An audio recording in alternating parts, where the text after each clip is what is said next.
Hello there, this is Barry. So this is the pilot episode that kind of started everything. So I wanted to clear this up before you actually got to listening to it. Because this is the pilot, we hadn't come out with any of our character reveals, any of our character art, or even our logo at the time that we recorded this. So you might hear names that you don't recognize, and I think that's fine because this is the pilot. This episode was edited by our good friend Typo. Yeah, this isn't like episode 1, this is just like our pilot that we had that kind of like started everything. It's kind of short, but we really hope that you enjoy it.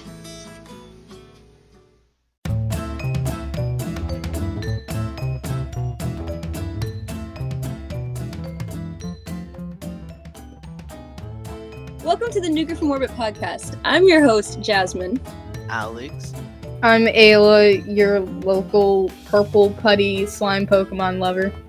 I'm Bridget. I'm the guy at your local guitar center that likes the tremolo a little bit too much. I'm Ollie. I have a mushroom on my neck.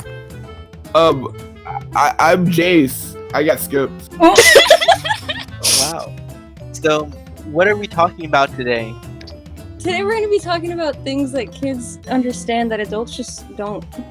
Good topic. Good topic. Like TikTok, even though I don't understand that one.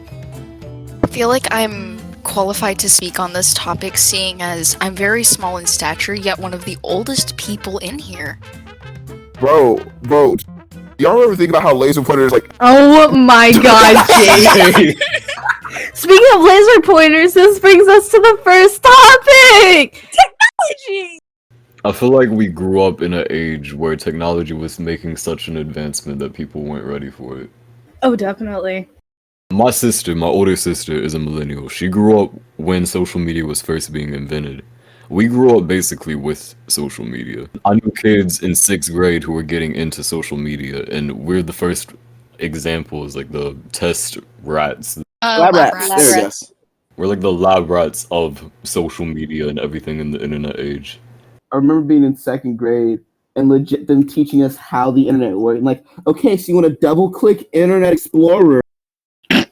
Bro, did you have where they took you into the computer lab and they made you like open up MS Paint to teach you how to make a snowman in MS Paint? No, y'all are lucky.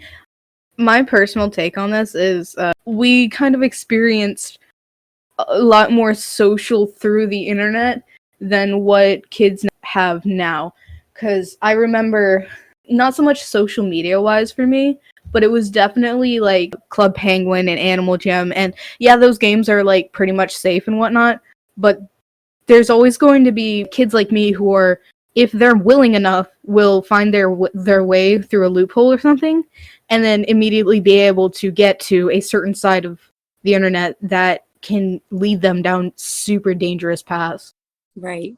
Bro, my Animal Jam experience was crazy. Me too. That's a huge thing that adults just don't understand. Wait, why does this remind me of this one video, like this clip I saw of like the news being like, this is what your child could be doing on the internet? Yeah, I was about to get into that because I feel like people who are older, people who are adults, don't realize fully what we experienced growing up. Because I feel like the main mistake that adults make is they look at the change in technology, they see how much it exposes young kids to, and they try to shelter them from everything related to it. And it's inevitable. You can't control it. Like, when we have kids, they will be able to access that part of the internet from a very young age. It's inevitable. Even if we don't give them technology, even if we don't give them a smartphone, they will find a way to get on the internet, because that's just what we grow up with now. It is messed up. We see a bunch of things that we shouldn't be seeing at that age. Nobody is gonna contest the idea that is wrong, but it's a change in times. And a lot of good comes with the internet. So I feel like adults, something that they don't understand is that the negative that we see from a young age on the internet is a part of a greater positive change for humanity. You can't have a perfect run the first time, basically. And we were that first run. I was just going to talk about a clip I saw on the news where they were like, this is what your child could be doing on the internet. And it was a clip of this dude on Gmod. He was like, I'm going to commit suicide. Oh, wow. But the thing is what I think is interesting is, so I have kind of dived my way into a lot of like pedo hunting videos on YouTube and whatnot. And what I've realized from that is instead of like a lot of things being geared towards kids, it feels like it's more of a safe haven for those pedos than anything else. Right. You can't be safe from anything anymore. There has been a YouTube channel that was advertised for kids. It was like off-brand, like sequels to movies. They had a Frozen 3 upgrade, like video uploaded. They had like weird movies, and in the comments were a bunch of people posing as these super popular pop stars and whatnot. It was definitely not safe, and it was advertised through as the YouTube Kids section. Mm-hmm. And what I think a lot of parents don't realize is your kids aren't safe even if they're on the kids area, because that's drawing in the pedos being like, oh, this is for kids, I'm gonna get a kid on this. I would like to also argue that I don't think that the internet has necessarily been just a safe haven for these kinds of toxic and morally wrong people, but rather it has also made it easier for these toxic and morally wrong people to be caught. Yeah. Yeah. Mm-hmm. Because whether or not the internet was there and made these things accessible for these people, they would find a way to it. The difference is now that they are on the internet, they can be tracked down and caught. Whereas beforehand, they were just hiding in their houses. It was lawless. Yeah, it's like nobody was going to catch them, right? And if they did get caught, it was like, It was a slap on the wrist. And there was like, what kind of proof could you have had back then Everything's documented now. for that? Yeah. That's one of the main things that my mom talks about whenever anything is mentioned on the news about cancel culture and people hunting down people. Is like, my mom knows a lot of people who did horrible things in the past, but they've changed and turned their life around. People can still do it. The internet's separate from reality, but the internet just makes it a lot harder to get away with anything.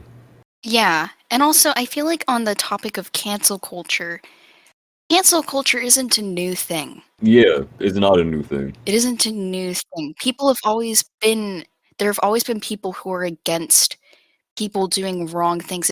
It's just now that they're getting called out. Yeah. Now people are just getting called out for the things that they are doing wrong, right? Because when you do a bad thing, when you do a wrong thing, like, it's not something new for somebody to get called out for doing those things. Yeah. I want to go back on something that Bridget said earlier when she was talking about the Kermit suicide. I feel like children have been desensitized to so many more things than adults understand. Like, Oh yeah. we take that as a joke, and adults are like, that's a problem. Oh yeah. So, and I don't even think it's like one of those things of from like the translation from kids to adults. It also happens within our own generation. I would talk to kids online who are like 13, like just starting to are able to use Discord and whatnot, and they say some really messed up stuff, and it's like, whoa, like that's not safe to say. Are you genuinely okay?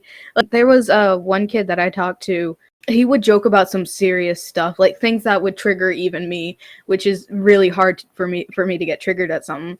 And I got really concerned for them because it's stuff that even I have never even heard of from someone who was just joking about it. I think what all of this can be chalked down to is that the internet is a hub of information, and it sits, like, it's permanent.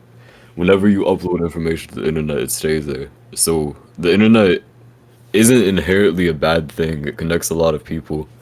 What's bad about the internet is that anything negative is out there for you to find. So if anybody wants to dive deep into the internet, if any kid gets on the internet and wants to do something bad, then they have the access and information to do it. I have a friend who grew up DDoSing people, like literally would DDoS people. And if you don't know what a DDoS is, it's when you send a bunch of files and attack somebody's Wi-Fi and shut it down, kind of, basically.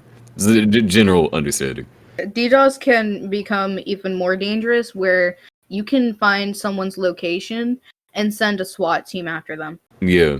It's really serious stuff. Isn't it a crime? Yes, Yeah. it is most definitely a crime. People don't get caught for it. Yes. The thing is knowing a couple of people who do that type of stuff. There's one dude that I used to talk to.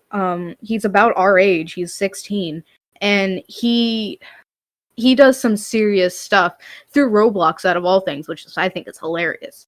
What a place to commit crime. He literally has he has a program that's literally just dedicated to DDoSing. All he has to do is put in something about someone. Like, it could be someone's Discord, it could be someone's Instagram, it could be someone's Reddit, anything.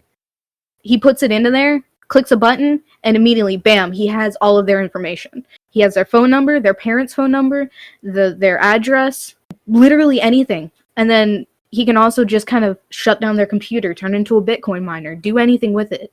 Crazy to me that it's that easy to DDoS someone now. It's literally a click of the button.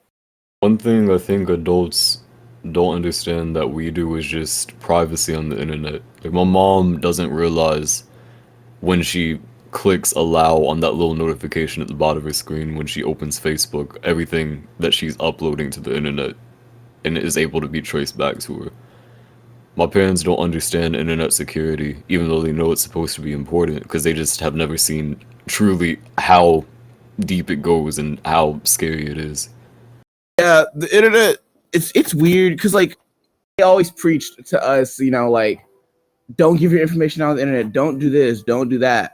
But now it's like the things that you think are normal on the internet can like basically make someone know everything about you. Something I found, something that is kind of weird in my experience, at least, is I'm lucky enough to have parents who are hyper aware about what the internet can do, because my father used to be a hacker. He used to be in contact with serious gray hats and white hats and black hats and the whole 9 yards of that. And he knew his way around the dark web like the back of his hand. Not so much now, but I have been preached numerous times when I was first given my first laptop back in, like, I want to say 2015, about how important it is that I keep my identity a secret and whatnot. And that's why I think it's at least somewhat important that I try and carry on the stuff that I learned from him to people who I'm concerned about. Because, like, sure, technology has advanced, but he still knows stuff, and it usually doesn't change all that much. The only thing it changes is how easy it is. Right. If he knows the basics of it, then it can only get more easy for the people on the opposite end. It can only get worse from there. But to add on to like all this stuff about like security on the internet, privacy on the internet, my family, I'm not going to say it's not smart when it comes to them, but they're not experienced. Like, internet is like a place of experience. Mm-hmm.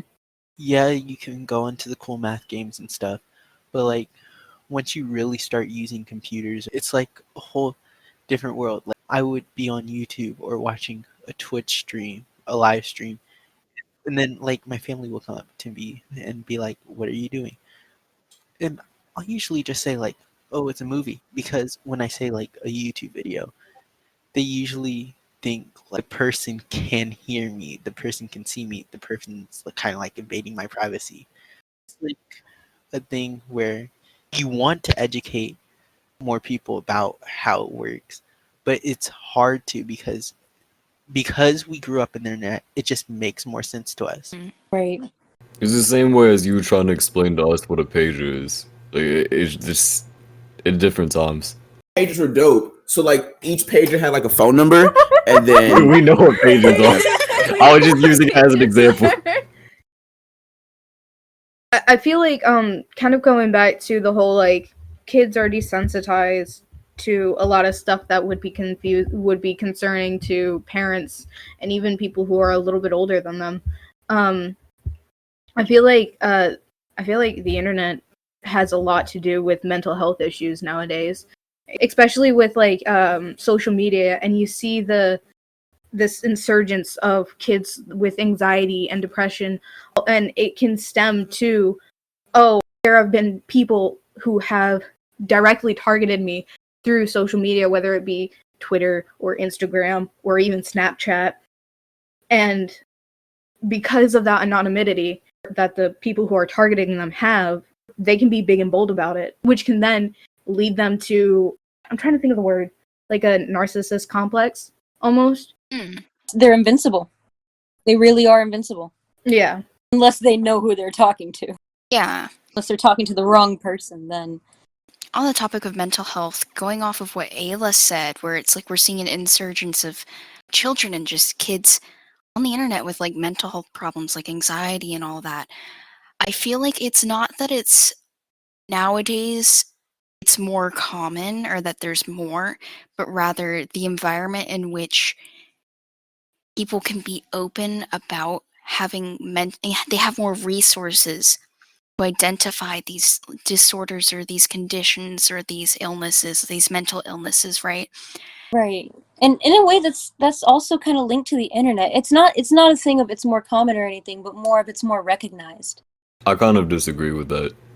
If you look at the symptoms for clinical depression, one of the main symptoms is that you're laying down for a long period of time, unable to get out of bed. What do we do when we wake up in the morning? We're on our phone for hours on end. It might not necessarily be that everybody has depression, but everybody has something going on. There's some kind of psychological shift that came with the existence of the internet. Oh, definitely. There's so much quick entertainment that we can just sit in one place and do. Our bodies are not built to be sitting here at a computer 8 hours a day. Yeah. You look at the average time that a kid spends on its phone, it's really not healthy. Even though it's changing times, it's what we're doing. I don't know if it's necessarily a rise in mental health problems as much as just a shift in the way that people work, but the things that we do with technology are directly correlating to symptoms of clinical depression, which is why so many people are getting diagnosed with it fresh out of high school, fresh out of college, because that's what they do with their life. To the whole mental health thing, I think it's kind of like FOMO, like fear of missing out. A lot of people are like seeing people doing this, people doing that, and then they're just looking at it and admiring it. I wouldn't say it's more of a mental health. I think it's more of like in the eyes of the person. It doesn't seem like people's attention spans are as long today For sure. We were wired from a young age. due to like quick entertainment apps like TikTok, Instagram, Twitter.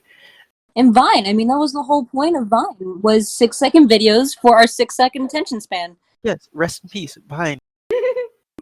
Okay, back to the concept of things that kids understand that adults don't. I think adults understand Pop Tropica. Nah, they definitely don't. They look at Pop Tropica and they think it's an ad for children. I think they understand Lunchables. I think that they understand Lunchables, but it doesn't have the same kind of magic in their eyes that it has for us. Yeah. Yeah, like did they understand this toddler charcuterie the way that we do? Charcuterie? Wait, is that really how you say that? Yeah, it's charcuterie. Charcuterie? To us, Skylanders were magical toys that came to life on a TV screen. And then to them, it was just a money grab. Skylanders awesome. Don't talk to me about Skylanders. I get such bad emotions from from hearing Skylanders, all because this kid wanted my Spyro Skylander because he was my favorite Skylander at the time that I brought with me to school. He wanted to give me his DS and $5, and then when he realized we were about to get caught, he made me throw his DS on the ground and then proceeded to cry. And if that doesn't describe our generation, that is the way to wrap it up. Yeah, that's a good note to end off on for today. Thank you for tuning into the Nuke It for Morbid podcast. We all hope that you enjoyed.